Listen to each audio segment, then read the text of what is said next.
Utamakan adab sebelum ilmu. Indahnya Islam, sampai bertamu pun ada adabnya. Kita simak video berikut ini ya teman-teman.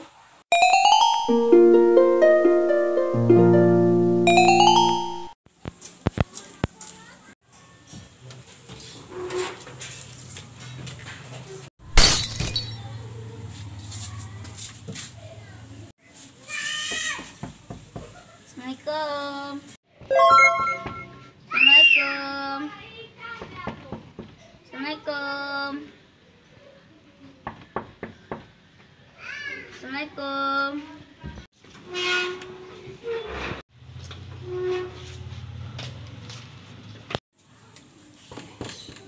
Assalamualaikum.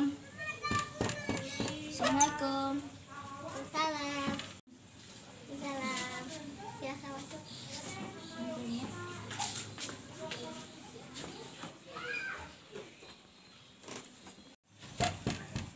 Assalamualaikum. Assalamualaikum. Salam. Assalamualaikum. Silakan duduk di sini. Oh ya. Kamu mau apa ke sini? Silakan duduk. Ya, Kamu mau minum apa? air putih aja. Oh iya. Ini dia air minumnya. Oh ya, kasih. Kamu kue apa? Repot-repot. Oh iya.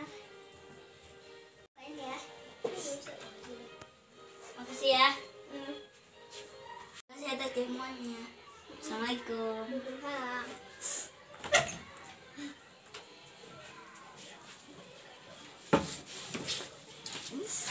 Udah. Masya Allah, indahnya Islam sampai bertamu pun ada adabnya. Barang siapa yang beriman pada Allah dan hari kiamat, maka hendaklah memuliakan tamunya. Mari kita bahas adab-adab bertamu dan menerima tamu. Adab bertamu yang pertama adalah meluruskan niat. Niatnya harus baik ya teman-teman.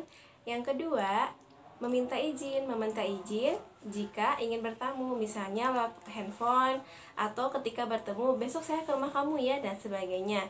Yang ketiga, perhatikan apakah waktu tersebut mengganggu yang punya rumah atau tidak. Yang keempat adalah memakai pakaian yang sopan. Ya, lebih baik menutup aurat ya teman-teman. Yang kelima adalah bersalaman ketika bertemu dengan yang punya rumah. Jadi ketika kita masuk ke dalam rumah, kita salaman. Kalau ahwat dengan ahwat, ikhwan dengan ikhwan. Kemudian yang keenam adalah menghindari fitnah. Barangkali di rumahnya tidak ada siapa-siapa. Misalnya ahwat datang ke rumah ikhwan, itu tidak boleh. Jadi harus ada mahram yang menemani, atau di rumahnya memang ada mahram jika memang terpaksa harus bertamu. Jadi kalau misalnya tidak ada siapa-siapa di rumahnya, misalnya dia cuma sendiri, khawatir ada fitnah, misalnya ikhwan ke rumah akhwat, ternyata akhwatnya sedang sendiri, kan jadi fitnah. Jadi lebih baik harus ada mahram yang menemani. Yang ketujuh adalah bersikap sopan santun.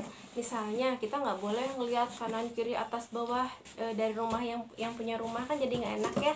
Atau misalnya seenaknya bertingkah laku di dalam rumah yang punya rumah, itu tidak boleh.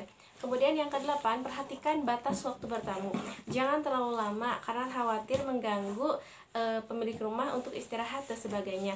Dan jika kita menginap di rumah pemilik rumah, atau kita menginap di rumah yang kita kunjungi, tidak boleh lebih dari 3 hari.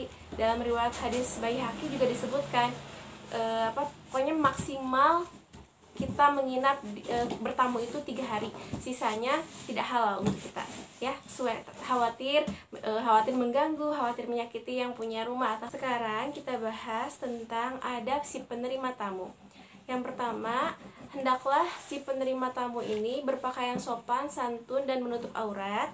Yang kedua, mempersilahkan masuk tamu, kemudian memberi jamuan. Jadi kalau tamunya nggak saum, beri jamuan, minum, atau ada makanan, makan. Kemudian jika tamunya menginap, maka layanilah selama 3 hari. Jika lebih, maka itu bagian dari sedekah kita. Jadi harus memuliakan tamu ya teman-teman. Yang keempat, jika tamunya hendak pulang, maka antarlah hingga ke halaman rumah sebagai bentuk rasa hormat kita sebagai pemilik rumah. Mudah-mudahan penjelasan adab bertamu dari kami bisa menjadi manfaat buat teman-teman, bisa diamalkan, dan kita bisa saling memuliakan satu sama lain sebagai saudara seiman. Teman-teman, tahu nggak sih, Islam itu sangat indah, sangat sempurna, sehingga kita sangat bersyukur, kita harusnya bersyukur sebagai seorang muslim, sebagai seorang muslimah, bisa menjadi bagian dari agama yang sempurna ini. Terima kasih. Jazakumullah khairan katsiran. Assalamualaikum warahmatullahi wabarakatuh.